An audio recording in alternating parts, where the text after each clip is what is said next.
विचार एवढे सगळे आमचे महसूलचे अधिकारी कामाला लागले होते। हे सगळं जे दिसतंय ते साहेब त्याच्यामागे फार मेहनत आहे, म्हणून तुमच्या इकडची जी महसूल यंत्रणा आहे आमच्या जिल्ह्याची त्याचंही या निमित्ताने मी निश्चित पद्धतीने कौतुक करतो। परत एकदा आपलं स्वागत करतो, इथेच थांबतो। जय हिंद, जय महाराष्ट्र।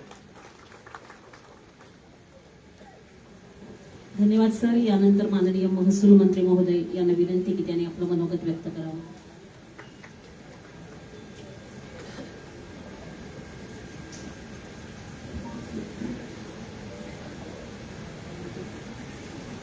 रयतेचे राजे, हिंदवी स्वराज्याचे सरसंस्थापक छत्रपती शिवाजी महाराजांना नतमस्तक होतो। सामाजिक समतेचे प्रतीक महान मानव डॉक्टर बाबासाहेब आंबेडकरजींना अभिवादन करतो। आज छत्रपती शिवाजी महाराज महाराजस्व अभियानाच्या माध्यमातून महाराष्ट्राच्या संपूर्ण आमच्या खात्याने घेतलं की माननीय मुख्यमंत्री देवेंद्र फडणवीस यांचा जन्मदिवस 22 तारखेला आहे आणि दिवंगत अजितदादांची जयंती आहे आणि मग सेवा कार्य करण्याचं उद्दिष्ट ठेवलं। देवेंद्रजींनी कधी त्यांचा जन्मदिवस साजरा करू नये असेच त्यांच्या जीवनातले आतापर्यंतचे उदाहरण आहेत, पण सेवा कार्याला त्यांनी कधीच ना म्हटलं नाही। आणि मग निलेशजी, आम्ही या राज्यातल्या 10 लाख परिवारांना 22 जुलै ते 2 ऑगस्ट, काल 2 ऑगस्ट पर्यंत सर्व शिबिरं संपवण्याचा प्रयत्न आम्ही केला। पण आज केवळ मी कणकवलीमध्ये रस्त्याने चाललोच आहे तर काही निवेदनं घेऊ, जनतेचे काही प्रश्न सोडवू या भावनेने मी जिल्हाधिकारी यांनी आपल्याला फोन केला आणि जिल्हाधिकाऱ्याला एवढी सूचना दिली की त्या भागातल्या जनतेचे काय प्रश्न एकदा जरा निवेदनाच्या माध्यमातून आपण घेऊ आणि मात्र त्याच्यावर पुढची कारवाई करू। पण माननीय नितेशजी, आपण सर्वांना या ठिकाणी या कार्यक्रमाची रचना उभी केली। पुन्हा एकदा छत्रपती शिवाजी महाराज महाराजस्व अभियानाची योजना तयार केली आणि निलेशजींनी सांगितलं खरं आहे, या महाराष्ट्रातल्या सर्वच विभागांनी जे उत्तम कार्य आमच्या सरकारमध्ये केलं त्या कार्याचं प्रतिबिंब म्हणून या महाराष्ट्राच्या जनतेला जे वचन आम्ही दिलं त्या वचनाची पूर्ती करण्याचं कार्य देवेंद्र फडणवीसचं सरकार, आमचं सरकार या ठिकाणी करण्याचा प्रयत्न करत आहे। मला या गोष्टीचा अभिमान आहे की आज महाराष्ट्रामध्ये हे शिबिर होत असताना या कार्यक्रमाच्या माध्यमातून या कार्यक्रमात आपले पालकमंत्री नितेश राणेजी, आपले आमदार निलेश राणेजी, प्रमोद जठारजी, आपले आमदार विक्रांत पाटीलजी, आपले अध्यक्ष प्रमोद कामतजी, आपल्या कलेक्टर तृप्ती घोडमिसे, आपले सीओ रवींद्र खिबुडकर, एसपी मोहन दहीकर, आपले डीसीएफ नितीन शर्मा, या ठिकाणी उपस्थित माननीय माजी आमदार अजित गोपटेजी, प्रभाकर सावंतजी, मनीष दळवीजी, हर्षदा वाडकेजी, संजय परबजी, काका कुडाळकरजी, अमित नाईकजी, दत्ता सावंतजी, सतीश सावंतजी, रहीना तांबेजी, संजय पडते, समोर अनेक मान्यवर आणि पत्रकारी बसलेले आहेत। सर्वांची क्षमा मागतो, मी काही तुमच्या सर्वांचे नाव घेऊ शकलो नाही। पण खरं तर छत्रपती शिवाजी महाराज महाराजस्व अभियानाचा उद्दिष्ट हाच आहे की ज्या जनतेने देवेंद्र फडणवीसांचं सरकार या महाराष्ट्रामध्ये विराजमान केलं, आज मला या गोष्टीचा अभिमान आहे की या महाराष्ट्राच्या निर्मितीपासून 3,18,00,000 मतं घेऊन 51.78% मतं घेऊन 288 पैकी 235 आमदारांचं सभागृह असलेलं आतापर्यंतच्या इतिहासातलं सर्वात मजबूत सरकार या महाराष्ट्रामध्ये नितेशजी निलेशजी आपल्यावर विश्वास ठेवून आलेला आहे। आणि जेव्हा निवडणुकीच्या काळामध्ये आम्ही तिन्ही पक्षांनी, महायुतीच्या तिन्ही पक्षांनी वचन दिले होते की आमचं सरकार आल्यावर आम्ही हे वचन पूर्ती करू। निलेशजी नितेशजींनी जो जाहीरनामा या ठिकाणी जनतेला दिला होता, केसरकीजींनी जो जाहीरनामा दिला होता, या जाहीरनाम्यामध्ये जे अत्यंत महत्वाच्या बाबी आम्ही सरकारच्या माध्यमातून कबूल केल्या होत्या की आमचं सरकार आलं तर आम्ही शेतकऱ्याला कर्जमुक्त करू. मला या गोष्टीचा अभिमान आहे की महाराष्ट्रातल्या 33 लाख शेतकऱ्यांचं 36,000 कोटी रुपये खर्च करून या महाराष्ट्राच्या जनतेचं कर्ज माफ करण्याचा निर्णय आमच्या सरकारने घेतला आणि आज खऱ्या अर्थाने पहिलं वचन आम्ही या महाराष्ट्रातल्या जनतेचं पूर्ण केलं. आमच्या देवेंद्रजींनी शब्द दिला होता, एकनाथजी आमच्या अजितदादांनी शब्द दिला होता. निवडणुकीच्या काळात आम्ही जे वचन दिलं होतं ते वचन पूर्ती करण्याचा आम्ही प्रयत्न केला. या महाराष्ट्रातल्या 45 लाख शेतकऱ्याच्या शेतामध्ये जो विजेचा पंप आहे त्या विजेच्या पंपावर 48,000 कोटी रुपये वीज बिल माफ होतं, वीज बिल होतं. 45 लाख शेतकऱ्याच्या शेती पंपावर 2 लाख रुपये, 1 लाख रुपये, 1.5 लाख रुपये असं त्या ठिकाणी विजेचं बिल होतं. पण मला या गोष्टीचा अभिमान आहे, आमचं सरकार आल्यानंतर माननीय मुख्यमंत्री देवेंद्र फडणवीसजींनी या राज्यातल्या 45 लाख शेतकऱ्यांचं 48,000 कोटी रुपये वीज बिल माफ केलं आणि खऱ्या अर्थाने आम्ही दिलेल्या जाहीरनाम्यामधली वचनपूर्ती आम्ही केली. एवढंच नाही तर आम्ही कबूल केलं होतं आमच्या बहिणींना, आमचं सरकार आल्यावर आम्ही विशेष लक्ष आमच्या बहिणीकडे देऊ. आज महाराष्ट्रामध्ये या देशातलं पहिलं राज्य आहे ज्यांनी महिला शेतकरी कायदा मंजूर केला. आपल्या विधिमंडळात यावर्षी या विधिमंडळात जो कायदा मंजूर झाला, निलेशजी आपण सर्वांनी कायदा मंजूर केला. या कायद्यामध्ये महत्वाची बाब काय, शेतकरी बहीण असेल तिला तर शेतकरी दर्जा मिळतो, पण शेतात मजुरी काम करणारी, मत्स्य व्यवसाय करणारी, कृषीचा व्यवसाय करणारी महिला, शेतमजूर महिलेला शेतकरी कार्ड मिळत नाही, कारण या राज्यामध्ये कायदा नाही. पण आता आमच्या सरकारने असा कायदा आणलाय की केवळ शेतकरी महिलाच नाही तर शेतीमध्ये काम करणारी शेतमजूर महिला असेल, तिच्या नावानं शेती असो की नसो, तिला सुद्धा शेतकरी महिला म्हणून दर्जा देण्याचं काम आपल्या सरकारने केलं. आणि आता निलेशजी आपल्याला प्रत्येक विधानसभेतल्या सर्व शेतमजूर महिलांना, ती कुठलाही उद्योग करणारी, शेतामध्ये उद्योग करणारी महिला असेल, शेतमजूर महिला असेल, मत्स्य व्यवसाय उद्योग करणारी महिला असेल, या सर्वांना शेतकरी दर्जाचं कार्ड द्यायचं आहे. आणि हे कार्ड मिळाल्यानंतर राज्य सरकारच्या, केंद्र सरकारच्या सर्व योजना आमच्या शेतकरी महिलांना त्या ठिकाणी मिळणार आहे. खऱ्या अर्थाने या ठिकाणी या बाबीचाही समावेश आम्ही केला. माननीय मुख्यमंत्री देवेंद्र फडणवीसजी, एकनाथ शिंदेजी, सुनेत्रा पवारजी आणि आमचं सरकार हे समाजाच्या शेवटच्या गरीब माणसाच्या कल्याणाकरता काम करत आहे. आज छत्रपती शिवाजी महाराजस्व अभियान का म्हणतो आहे, कारण कोकणामध्ये आमच्या महाराष्ट्राला छत्रपती शिवाजी महाराजांची प्रेरणा आहे. देवेंद्रजींचं सरकार, आमचं सरकार हे छत्रपती शिवाजी महाराजांची जी लोकाभिमुख, पारदर्शी आणि गतिमान सरकारची भूमिका पुढे नेण्याचा प्रयत्न करतो आहे. आणि महामानव डॉक्टर बाबासाहेब आंबेडकरजींनी दिलेल्या संविधानाप्रमाणे समाजाच्या गरीब माणसाला संविधानाने त्याचे हक्क मिळाले पाहिजे, ही भूमिका आमच्या महाराष्ट्राच्या सरकारची आहे. खऱ्या अर्थाने पंडित दीनदयाल उपाध्यायांची भूमिका आमची आहे की समाजाच्या शेवटच्या गरीब माणसाचं कल्याण झालं पाहिजे. जिथं अजूनही दिवा जळत नाही त्या ठिकाणी दिवा जाळला गेला पाहिजे, या भूमिकेतनं आमचं सरकार काम करत आहे. खरं तर या ठिकाणी मला या गोष्टीचा अभिमान आहे की आज सिंधूरमध्ये आमचे नेते नारायणजी राणे साहेब, ज्यांनी महसूल मंत्री म्हणून या महाराष्ट्राला नवी प्रेरणा दिली. आज जे मी काही करतो आहे त्यामध्ये जरी आमचं सरकार देवेंद्र फडणवीसचं सरकार असलं तरी या महाराष्ट्राचे पूर्व महसूल मंत्री नारायण राणेजींनी जो पायंडा या महाराष्ट्रात दिलेला आहे, महसूल मंत्री म्हणून त्यांनी काही निर्णय करून ठेवलेले आहे, त्या निर्णयाला पुढे नेण्याचा प्रयत्न आम्ही करतो आहे. या राज्याचे माजी मुख्यमंत्री नारायण राणेजी आणि महसूल मंत्री म्हणून असताना त्यांनी केलेल्या महाराष्ट्राच्या निर्णयामध्ये जे दूरगामी परिणाम आहे त्याचा पुढचा परिपाक आम्ही पुढे नेण्याचा प्रयत्न करतो आहे. आणि म्हणून मी येताना कोकणात दौरा करताना आधीच नारायण राणे साहेबांचा आशीर्वाद घेतला, फोनवर त्यांना विनंती केली की आज मी या ठिकाणी कोकणात जातो आहे, तुम्ही महसूल मंत्री म्हणून केलेलं काम या ठिकाणी पुढे नेण्याचा प्रयत्न आम्ही करतो आहे. निश्चितपणे त्यांच्या आशीर्वादाने या ठिकाणी आम्ही या सरकारच्या भूमिका देवेंद्रजी आणि आम्ही पुढे नेतो आहे. खरं तर महाराजस्व म्हणजे काय आहे तर कामाचा वेग आणि न्यायाचा मार्ग या ठिकाणी मोकळा करतो आहे. सरकारला लोकांच्या दारी नेण्याचा प्रयत्न आम्ही करतो आहे.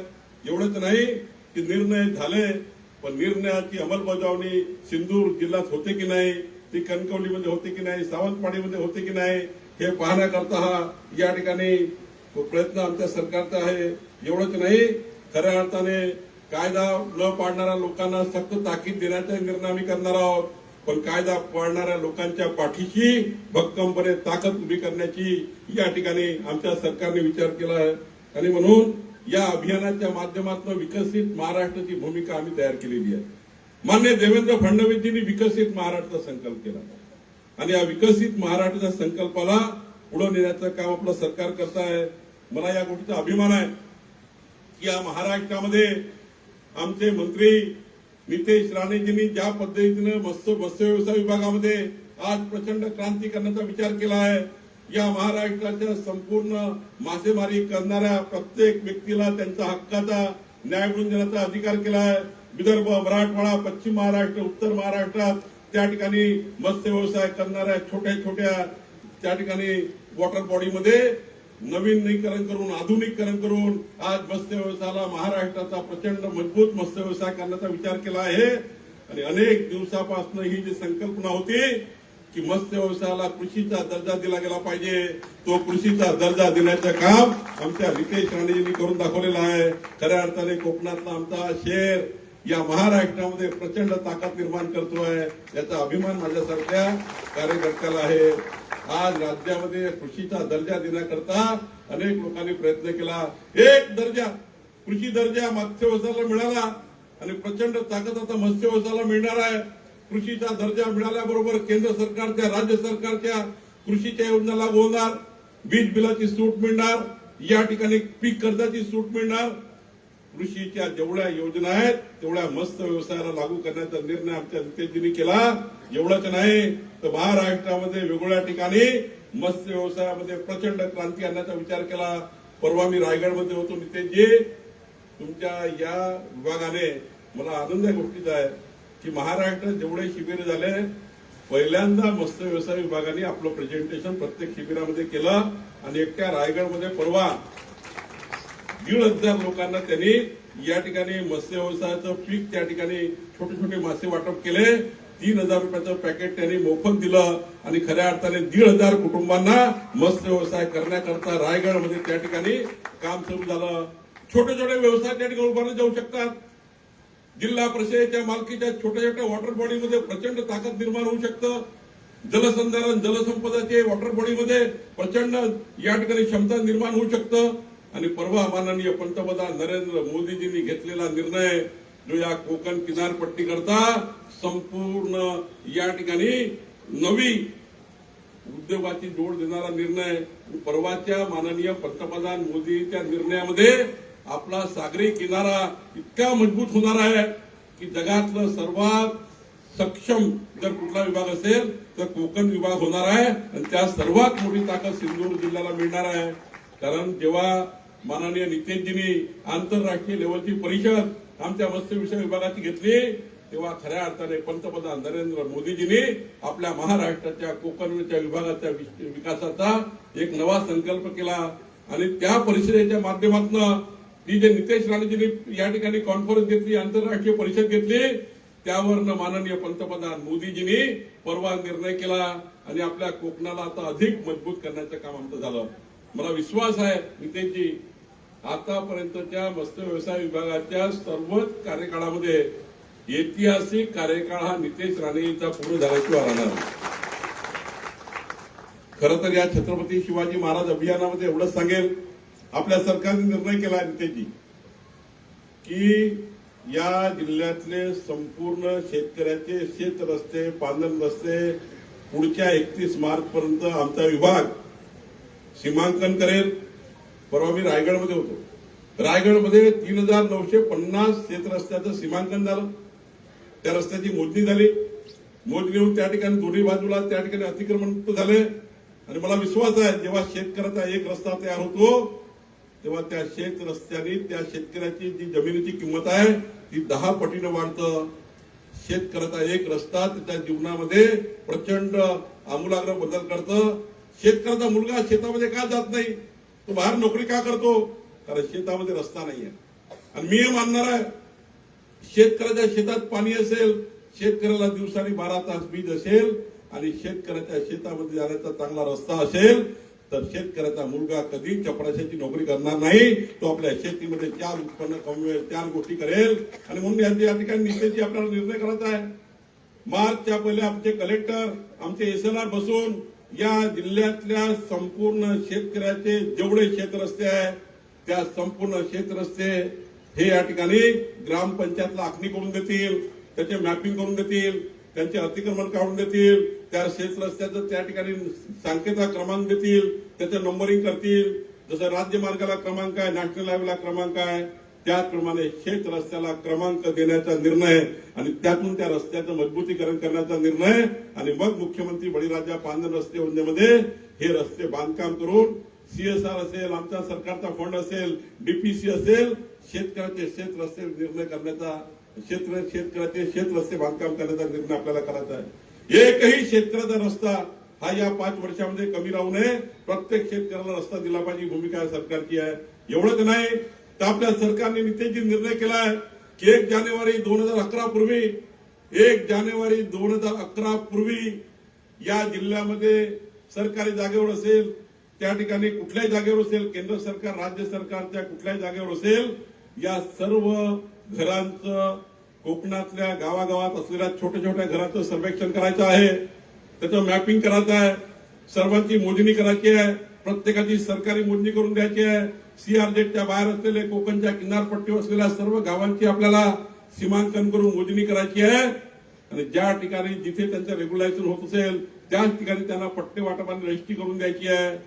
सरकारी जागेवर बसलेल्या लोकांना जिथे आपण स्थायी करू शकतो त्याच ठिकाणी पट्टे वाटप करून 1000 रुपयामध्ये त्याच्या घराची रजिस्ट्री करून द्यायची आहे. आणि ज्या ठिकाणी आपण कायदेशीर करू शकत नसेल, काही सीआरजेड असेल, काहीतरी फॉरेस्ट झोन असेल, तर त्या ठिकाणी त्या घरांना वेगळ्या पद्धतीने एकीकडे क्लस्टरच्या माध्यमातून किंवा प्रधानमंत्री आवास योजनेच्या माध्यमातून किंवा या ठिकाणी एसआरएच्या माध्यमातून एक ग्रुप स्कीम करून त्या गरीब माणसाच्या मालकीचे स्वतःचे घर देण्याचा निर्णय आपल्याला करायचा आहे. आपल्या सरकारने विचार केला आहे की सिंधूर जिल्ह्यामध्ये एकही व्यक्ती असा नको ज्या व्यक्तीच्या मालकीचं स्वतःचं घर किंवा स्वतःची मालमत्ता असणार नाही, असं एकही घर या जिल्ह्यात ठेवायचं नाहीये. या जिल्ह्याची संपूर्ण मोजमाप करायचं आहे. कधीतरी इंग्रजाच्या काळामध्ये साखळीने मोजमाप झालं. इंग्रजाच्या काळानंतर कधी कुठल्या सरकारने आतापर्यंत या जिल्ह्याचं कम्प्लीट आधुनिकीकरणाचं मोजमाप केलं नाही. पण निलेशजी, मी आपल्याला वचन देतो, पुढच्या 2 वर्षामध्ये सिंदूरमध्ये जेवढ्या प्रॉपर्टी आहेत, शेती आहे, वाड्या आहेत, घरं आहेत, दारं आहेत, कणकवली आहे, कोणताही जिल्हा राहो, कुठलाही तालुका राहो, कुठलंही शहर असो, इथे नगरपालिका आहे, ते नक्षा स्कीम मध्ये आम्ही सर्व शहर मोजून देणार आहे. कणकवली असेल, कुडाळ असेल, सर्व शहर असतील, त्यांचं प्रत्येकाचे जे खाजगी घर आहेत त्या खाजगी घराची सरकारी मोजणी करण्याची जबाबदारी सरकारने घेतलेली आहे. आणि त्या प्रत्येकाच्या घराचा मॅप करून प्रत्येकाला त्याचं प्रॉपर्टी कार्ड, स्वामित्व देण्याचा विचार आपल्या सरकारने केला आहे. एवढंच नाही तर ग्रामीण भागामधली सर्व पोटहिस्साची मोजणी आपण नितेशजी करणार आहोत. ही पोटहिस्साची मोजणी करून या ठिकाणी सर्वांना त्याच्या हक्काचा सातबारा आम्ही देणार आहोत. आणि एवढंच नाही, जे काही घर आहेत गावठाणामधले त्यांना स्वामित्व योजनेच्या माध्यमातून प्रत्येक घराचं मॅपिंग करून त्यांना देणार आहोत. या जिल्ह्यातला प्रत्येक प्रॉपर्टी कार्ड त्याच्या मालकीचं ओनरशिप देण्याचा निर्णय आम्ही सरकार करत आहे. खरं तर आपल्या सरकारने विचार केला आहे की या जिल्ह्यामध्ये 15/10/2024च्या पूर्वी 15/10/2024च्या पूर्वी मी डेट का सांगतोय, ती डेट कट ऑफ डेट आहे. 15/10/2024 पत्रकार मोदयांना माझी विनंती, ही डेट आवर्जून लिहिली पाहिजे. 15/10/2024 पूर्वी खाजगी जागेवर लेआउट मध्ये गावठाणाच्या बाहेर जे काही घरं झाले असतील त्या घरांना आता आम्ही तुकडेबंदी कायदा रद्द करून गुंठेवारी कायद्याने या सर्व घरांना कायदेशीर करून देण्याचा निर्णय आपल्या सरकारने केला आहे. एकीकडे सरकारी जागेवरचे घरं कायदेशीर करणे, दुसरीकडे खाजगी जागेवर बसलेले पण त्या लेआउटमध्ये कायदेशीर मार्ग नसल्यामुळे त्यांना गुंठेवारी कायदा लावून रेग्युलर करणे. जनतेची मालमत्ता सुरक्षित करण्याची जबाबदारी आमची आहे. राज्यामधल्या सर्वच विभागांना अनन्यसाधारण महत्व आहे, पण 2 खाती इतके महत्वाचे आहेत, तुमच्या जीवाचं रक्षण करणारं पोलीस खातं आणि तुमच्या मालमत्तेचं रक्षण करणारं महसूल खातं. हे खऱ्या अर्थाने गरीब माणसाच्या जीवनाशी प्रचंड मजबूतीने काम करणारी जबाबदार खाते आहेत. आणि तेवढ्या दोन्ही विभागांनी निर्णय घेतलाय. एकीकडे आमच्या पोलिसांचं खातं या सिंधुदुर्गला मजबूत करण्याचा निर्णय आम्ही करतोय. कुठल्याही प्रकारची गुंडागर्दी बदमाशी या तालुक्यामध्ये होऊ नये, अवैध व्यवसाय या तालुक्यात होऊ नये, या जिल्ह्यात होऊ नये, याकरता नितेशजी आणि मुख्यमंत्री प्रयत्न करतात आहे. या जिल्ह्यातली प्रॉपर्टी कायदेशीर करण्याचा निर्णय या राज्याचा महसूल मंत्री म्हणून मी करतोय. निलेशजी काळजी करू नका, आपण जेवढे विषय मला माहित सांगितलेले आहे आकारी पडता निर्णय करून देणार आहे. मला माहित आहे की विधिमंडळात तुम्ही ज्या पद्धतीनं पहिल्यांदा, मला या गोष्टीचा अभिमान आहे, निलेशजी समोर म्हणून सांगितलं नाही, त्यांनी माझ्या 4 गोष्टी सांगितल्या म्हणून सांगत नाही, इतक्या पोटतिडकीने एखादा विषय मांडता येतो. पण ज्याला जीव लावून, हृदयात टाकून, रक्तात मिसळून एखादा विषय जेव्हा कोणी मांडतो त्या व्यक्तीला जास्त महत्व आहे. निलेशजी जेव्हा मांडतात सभागृहात त्यांचं मन, हृदय, रक्त आणि पेटून उठतं. त्यांनी सांगितलं आकारी पडता निर्णय झाला पाहिजे. मी तुम्हाला वचन देतो, आकारी पड, वनसंज्ञा, जे जे काही तुम्हाला 5 विषय सांगितले त्या 5ही विषयाचा निर्णय तुम्हाला मी करून दिल्याशिवाय राहणार नाही. आपल्या वनसंज्ञेचा निर्णय आता सुप्रीम कोर्टाचा एक निकाल आलाय. चांगलं झालं निलेशजी तुम्ही हा विषय मांडला. आता सुप्रीम कोर्टाचा एक नवीन निकाल आला ज्यामध्ये 75च्या काळात, 70च्या काळात कुणाला न विचारता साधी 35 नोटीस देऊन टाकली. एका नोटीसवर अव्वाच्या सव्वा गरीब माणसाच्या जमिनी वनसंज्ञेत लावून दिल्या, खाजगी वन चढवून दिलेत. त्या गरीब माणसावर अन्याय केला. एकट्या आंबोलीमध्ये मी जेव्हा गेलो होतो त्या ठिकाणी 8,000 एकर जमिनी गरीब माणसाच्या प्रायव्हेट वनसंज्ञेत लावून दिल्यामुळं आज कोकणाचा संपूर्ण विकास त्या ठिकाणी खुंटला गेला. आणि त्यामुळं मी आता जिल्हाधिकाऱ्यांना सांगितलं आहे 12 तारखेला मी वनमंत्री नितेशजी मी सर्व बसणार आहोत. त्या दिवशी आपल्या 5ही विषयाचा मी निर्णय करून देईल. पण मी तुम्हाला वचन देतो निलेशजी, तुम्ही ज्या पोटतिडकीने त्या मतदारसंघात काम करताय, तुमच्या मतदारसंघाचे संपूर्ण महसूलचे विषय या राज्याचा महसूल मंत्री म्हणून मी या ठिकाणी मार्गी लावून देईल. कारण मला हे माहिती आहे की आज खऱ्या अर्थाने देवेंद्र फडणवीस सरकार, आपलं सरकार हे खऱ्या अर्थाने लोक कल्याणाकरता छत्रपती शिवाजी महाराजांची प्रेरणा घेऊन काम करत आहे. आणि त्यामुळे आपण काळजी करू नका, या ठिकाणी संपूर्ण विषय मार्गी लागणार आहे. मला या ठिकाणी एवढंच सांगत आहे की आजच्या अभियानाच्या माध्यमातून जे जे काही प्रश्न असेल, या महाराष्ट्राच्या मंत्रिमंडळात 98 निर्णय आम्ही केले. 65 निर्णयाची पुस्तिका या ठिकाणी नितेशजींनी सांगितलं. चांगला आहे निलेशजी, तुम्ही आपले फोटो लावा, त्या ठिकाणी आपल्या मतदारसंघाची पुस्तकं तयार करा. अजून त्या ठिकाणी 2 महत्वाचे निर्णय येणार आहे. या राज्यामध्ये महत्वाचा निर्णय आम्ही करतो आहे. या राज्यामध्ये आता नोंदणी करताना, रजिस्ट्रेशन करताना मोठ्यापैकी कोणी या ठिकाणी फ्रॉड तयार करतात आणि म्हणून आधी मोजणी केल्याशिवाय रजिस्ट्रेशन करायचं नाही, रजिस्ट्रेशन केल्याशिवाय म्युटेशन करायचं नाही. आणि म्हणून या डिसेंबरमध्ये आम्ही कायदा आणतोय. 15 दिवसामध्ये अर्ज केल्याबरोबर मोजणी झाली पाहिजे, कायद्याने बंधनकारक. यानंतर 3 महिने 2 महिने लावता येणार नाही. फक्त नितेशजीला माझी एवढीच विनंती आहे, आमचा भूमी अभिलेख विभाग आम्हाला मजबूत करायचा आहे. कारण पुढच्या काळामध्ये भूमी अभिलेख सर्वात महत्वाचा विभाग राहणार आहे. आमचे एसएलआर, आमचे डेप्युटी एसएलआर यांना थोडी ताकद द्यावी लागणार आहे. डीपीसीच्या माध्यमातून 4-5 कोटी जर रुपये मिळाले तर आधुनिकीकरणाच्या माध्यमातून साखळीची मोजणी नाही, साखळीने मोजणी नाही करणार. आधुनिक करणारी रोवर्स आले आहेत, ड्रोन्स आले आहेत.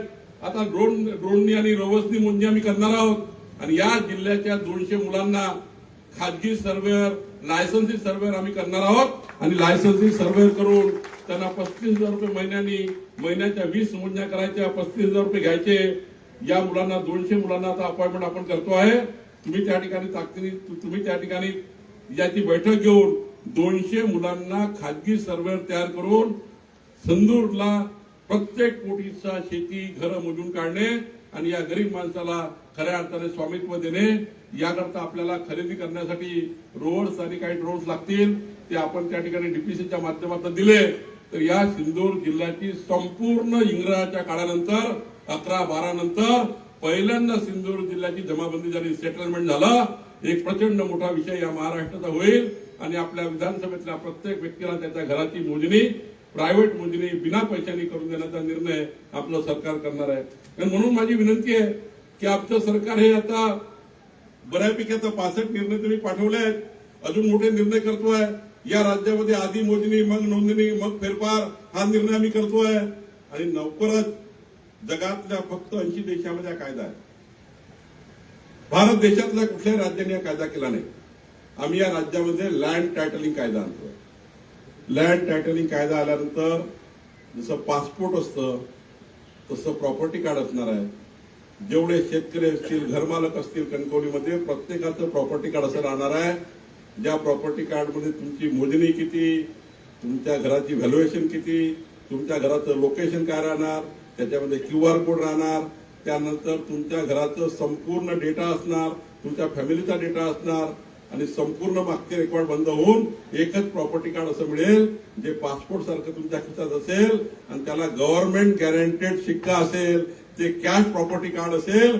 80 एकूण किमतीच्या 80% रक्कम डायरेक्ट बँकेत जाऊन तुम्हाला कर्ज घेता येईल, लोन घेता येईल आणि त्याला government guaranteed property card land titling कायदा राज्यामध्ये येत आहे, ज्यातनं कधीही कुणाला तहसील कार्यालयात जाण्याची गरज पडणार नाही. सर्व तहसील कार्यालय ऑनलाईन, IGR ऑनलाईन, जमाबंदी ऑनलाईन, सेटलमेंट ऑनलाईन, जमीन विकली तरी ऑनलाईन, जमीन खरेदी केली तरी ऑनलाईन, प्रत्येकाला त्याची प्रॉपर्टी लोकेशनवर बघता येईल. काही कुणाकडे कलेक्टरकडे जाण्याची गरज नाही. मला कधी कधी भीती वाटतं की 5 वर्षाला तहसील कार्यालय राहील की नाही राहणार. आता येण्याचा कायदा रद्द केल्यामुळे तहसील कार्यालयाचं काम कमी झालं. आता लँड टायटलिंग आल्यामुळे तहसील कार्यालयाचं काम शून्य होऊन जाईल, काही राहणार नाही. एकदा लँड टायटलिंगचा ठप्पा चढला, तुम्हाला कुणाकडे जायची गरज नाही. तुमच्याकडे लोक येतील, तुमची जमीन आम्हाला पाहिजे. दुबईवरनं, सिंगापूरवरनं कुठल्याही तुमची प्रॉपर्टी कोणाला बुक करता येईल. आज तुमचा 7/12 किंवा हा पर्याप्त नाहीये. 7/12 नोंदणीकृत आहे, तुमची रजिस्ट्री ती नोंदणी आहे, ग्रामपंचायतचं व नगरपालिकेच्या टॅक्स नोंदणी आहे नाण्याची. पण जेव्हा लँड टायटलिंग कायदा येईल तेव्हा ती नोंदणी नसणार आहे, तो निश्चित प्रॉपर्टी कार्ड असणार आहे, ते अनिश्चित नसणार आहे. आणि त्यामुळं हा कायदा आपण सिंदूरला लागू करू आणि पुढच्या 3 वर्षामध्ये सिंदूरच्या प्रत्येक शेतमालकाला, घरमालकाला लँड टायटलिंगचं नवीन कार्ड असं देऊ, ज्यातनं आपल्याला खऱ्या अर्थाने निश्चितपणे आपली प्रॉपर्टी कशी राहील याचा निर्णय होणार आहे. मी अधिक वेळ घेणार नाही, पण एवढंच सांगेल, आमचे नितेशजी, निलेशजी हे खऱ्या अर्थाने दोघही असे मजबूत नेते आहेत की उद्या सिंदूरला राज्यातलं पहिला क्रमांकाचा जिल्हा करण्याची क्षमता आहे दोन्ही नेत्यामध्ये आहे. आणि म्हणून नितेशजी आपण प्रचंड ताकद देऊया. महसूल खात्याकडनं तुम्हाला वचन देतो, तसं मत्स्य व्यवसायाकडनं आम्हाला आता हमी आहे की मत्स्य व्यवसायाचा एकही प्रश्न महाराष्ट्रात शिल्लक राहणार नाही. कारण नितेश राणे मंत्री आहेत. मला त्यावर विश्वास आहे की नितेश जर मंत्री असेल तर एकही प्रश्न शिल्लक राहणार नाही. समाजाच्या शेवटच्या गरीब माणसाचे मत्स्य व्यवसायाचे प्रश्न सोडवण्याची क्षमता याच्यामध्ये आहे. तसंच मी महसूल खात्यातर्फे निलेशजी आपल्याला वचन देतो, या जिल्ह्यातला एकही प्रश्न 2029 पर्यंत शिल्लक राहणार नाही. जनतेला जो आम्ही जाहीरनामा दिला तो पूर्ण करू आणि छत्रपती शिवाजी महाराज यांची प्रेरणा ही अखंडपणे पुढे नेऊन या महाराष्ट्राला लोकाभिमुख, पारदर्शी आणि गतिमान प्रशासन देण्याचा आम्ही निर्णय करू. एवढंच या ठिकाणी सांगतो. जिल्हाधिकारी आणि टीमनी जे काही काम या ठिकाणी सुरू केलं आहे ते अधिक गतिमान करण्याची गरज आहे. ते अधिक गतिमान करून 31 मार्च 2027 पर्यंत सर्व शेत रस्ते, सर्व निर्णयाची अंमलबजावणी करून या सिंदूरला नया आयाम देण्याचे काम करावं. आज अत्यंत चांगलं काम चालू आहे. आणि राहिला प्रश्न नितेशजी, मी तुम्हाला एकच सांगतो, या जिल्ह्याला कुणी बदनाम करू शकत नाही. हा जिल्हा इतका मजबूत आहे नारायण राणे साहेबांचा, या जिल्ह्याला कुणी वाकडी नजर करू शकत नाही. या जिल्ह्याकडे कुणी वाकडी नजर करून पाहत नाही. मी एवढंच सांगितलं की सभागृहात एखाद्या जिल्ह्याला तुम्ही बदनाम करत असाल, तुम्ही चौकशी लावून त्याचा रिपोर्ट पुढच्या अधिवेशनात देणार आहे. पुढच्या अधिवेशनात मी स्पष्ट सांगणार आहे की सिंदूरमध्ये जो आमचा रिपोर्ट येईल त्या रिपोर्टच्या आधारावर की आमचा सिंदूर जिल्हा कधी कुठलाही फ्रॉड सहन करत नाही आणि कुणाला फ्रॉड करू देत नाही. खऱ्या अर्थाने ही पूर्ण बाजू सभागृहामध्ये निश्चितपणे मी ज्याने प्रश्न मांडला त्याला रिपोर्ट मांडून पाठवणार आहे. आणि त्यामुळे त्याची काय मला माहिती आहे की तुमच्या हृदयाला लागला की कुठेतरी आपल्या जिल्ह्याला बाहेरून बदनाम करताय, पण या जिल्ह्याला बदनाम न होऊ देणे हीच आमची सर्वांची जबाबदारी आहे. चौकशी करा तर चौकशी करू, बेईमानी केली असेल त्याला जेलमध्ये टाकू, काही अडचण नाहीये. कारण या राज्यामध्ये कायदा आहे, शेतकरी असल्याशिवाय शेतकऱ्याची जमीन घेता येत नाही. कोणकोण्या उद्योगपतीने आमच्या शेतकऱ्याची, गरीब शेतकऱ्याची जमीन मारली असेल, आमच्या आदिवासीला फसवलं असेल, त्याचा आम्ही निर्णय करू. पण या सिंदूर जिल्ह्याला प्रचंड रोजगार निर्मिती